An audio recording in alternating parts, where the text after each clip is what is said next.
So if you are watching this video, maybe you are worried about AI taking over your job, or maybe you watched my previous video where we discussed how less and less intelligent these AI models are becoming and what real intelligence stands for, and maybe even you stuck around till the end of the video where I mentioned my flex framework that I'm using to get ahead in this age of AI, or you are an engineer watching this and you are doing exactly what everybody else is doing, getting better at these AI tools, frantically learning them, staying ahead of the curve, all these things. But the thing is, you are competing at a completely wrong axis. While you are learning how to use AI better, AI itself is getting better every single day and getting better at doing the things that you are trying to get better at. It is sort of like trying to outrun a car while running, if that makes sense. Actually, in the past couple of years, I've watched some of my friends and colleagues get laid off, and some of my friends get promotions and stuff. And believe me, the ones who are getting promoted are not the ones which have the most AI certifications, are not the ones who are masters of these AI tools. They are the ones who actually understand something very fundamental about intelligence, something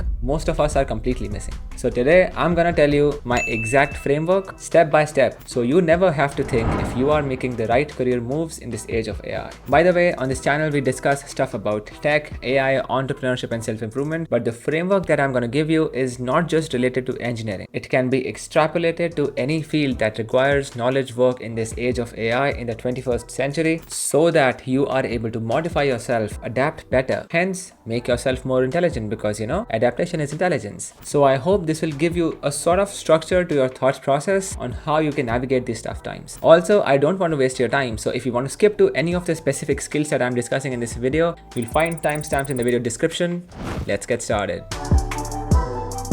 Let me ask you something. When GPT-4 came out, what did most engineers do? They started to learn prompt engineering. When GitHub Copilot or Cloud Code, all these agentic tools got better, what did all of us do? We started integrating them into our workflows and giving them more and more context so that they can do their work better. And to be honest, those really are the sorts of things that we should be doing. Staying current with new tools, adapting our skills and keep learning. After all, that's what we have always done in tech. Whenever a new framework or a language came out, it became popular, we learned it, we started implementing it to build our projects, to do our work. All the good stuff. Sweet. But it is a bit different with AI. Every single time you compete on a tool mastery, and by tool, I don't mean a piece of software. It can be a framework, programming language, it can be, some sort of algorithm that you want to master. So if you are competing on any of these small little things, you are already losing the battle, because you are competing with AI on its strongest turf. Because you know that AI will always be better at learning new things faster and doing them more efficiently than you are. Because you see, and you know that AI will always be faster at learning new things and implementing it better than you could ever.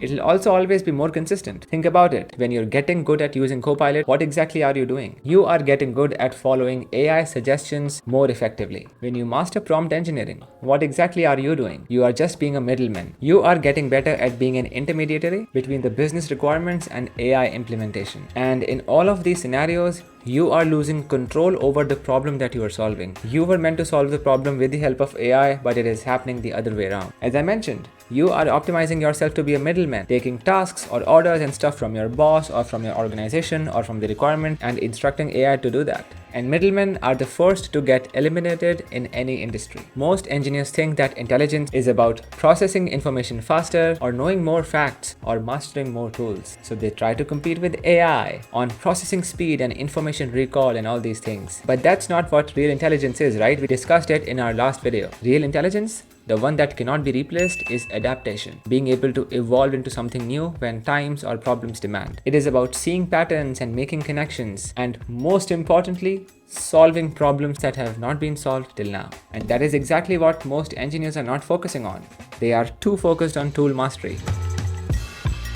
So, what does make you irreplaceable? Well, it comes down to 4 pillars, which are actually capabilities that AI cannot replicate and hence cannot replace. Not because of any technical limitations, but because of what these skills actually require. I call this the flex framework. Let me get into it. F stands for first principles thinking. This means that breaking complex problems into their simplest, most fundamental truths, and then building solution up from there. Instead of copying what others have done, you can ask yourself, what are the real constraints? Why is this happening? Why is that happening? Okay, this is happening because of X. Okay, so why is X happening? Okay, X is happening because of Y. And you keep on digging down until you reach the the end of the tunnel. And then you start to reason up from there. You form solutions for every level, and in no time, you'll have solution for a complex problem which you could never have had, which even AI couldn't have had. And to be honest, all of this takes time. It is easier to use someone else's existing solution. And to be honest, by all means, do that. But to produce something of substance, you need to do something new. And that requires you to understand what exactly is happening. Because AI pattern matches from existing solutions, but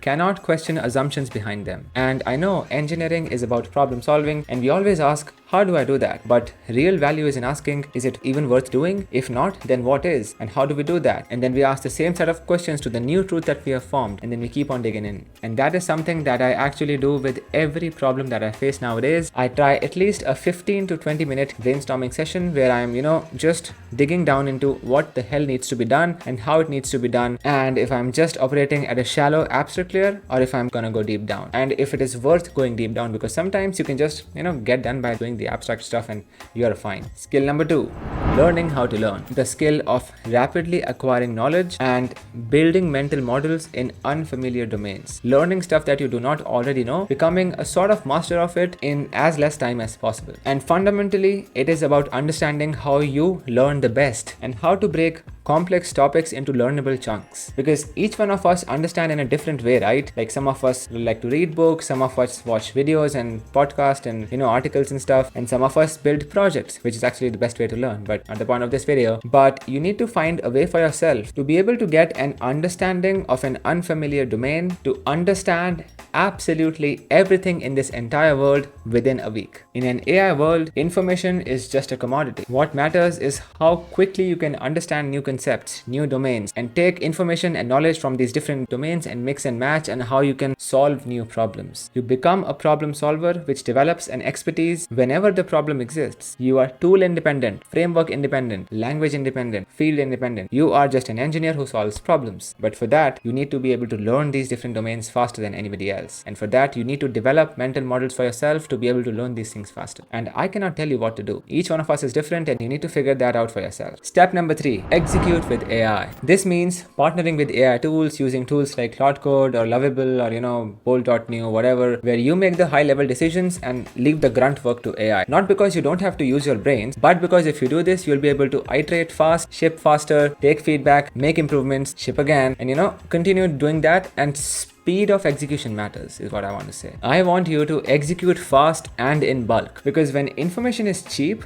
like dirt cheap, your products, your results, something tangible that you have produced, maybe it's a piece of software, a piece of woodwork, whatever it is, that thing that becomes immensely valuable to employers, to businesses, and to the world. And if something is valuable to the world will pay you for that. The problem that I see is many people just ignore AI, and many people just give all the control to AI, and then it leads to lots of mess ups. The winning approach is you using AI, but you always staying in control. You write the architecture, the AI writes the boilerplate. Tell it what algorithm to put in, and then it puts it. And finally, the fourth element is expose, which starts from E, but I've started it from X, so whatever. This means systematically documenting and sharing your problem solving process, not just the final results. You want to document and show to the world how you solve your problem, what decisions you make, and why. Because in an AI world, trust becomes a scarce resource. Anyone can generate code now. Anyone can write a blog post. Anyone can generate books and articles and stuff. Anyone who has the basic abilities of reading and writing can have now the superpower of doing absolutely everything. But you see, not everyone can be trusted to make judgment calls under uncertainty.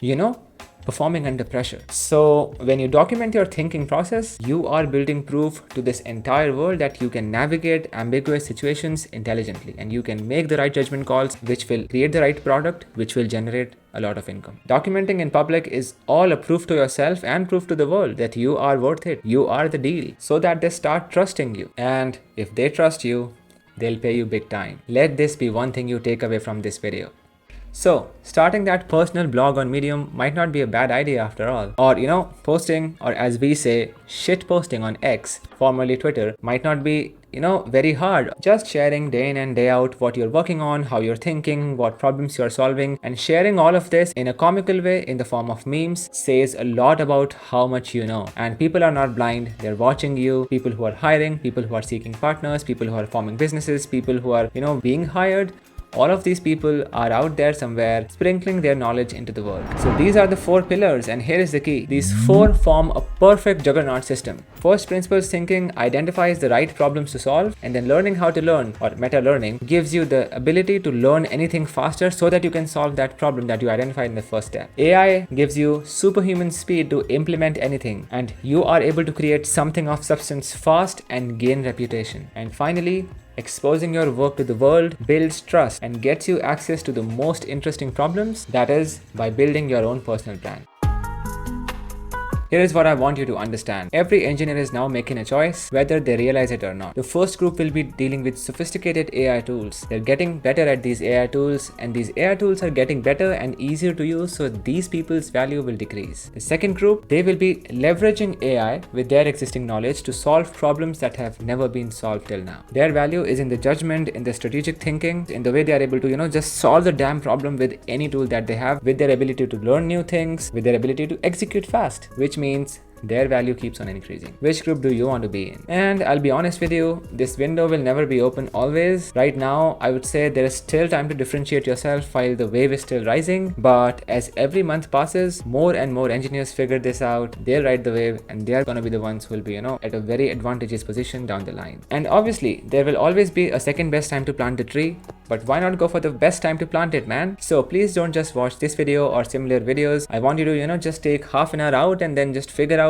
what the hell is the problem that you're trying to solve. Identify 3 to 5 top skills that you want to learn, and then, brainstorm the hell out of AI. Spend at least 100 hours on an AI model for that particular skill, and you'll be a master of it. Master enough to master AI. And if you want to share your journey with all of us, please leave your comments down below. I would love to have a look at them. And if you have made it this far, thank you so much for watching. Please hit like and subscribe. As always, it means a lot. I'll see you guys in the next one.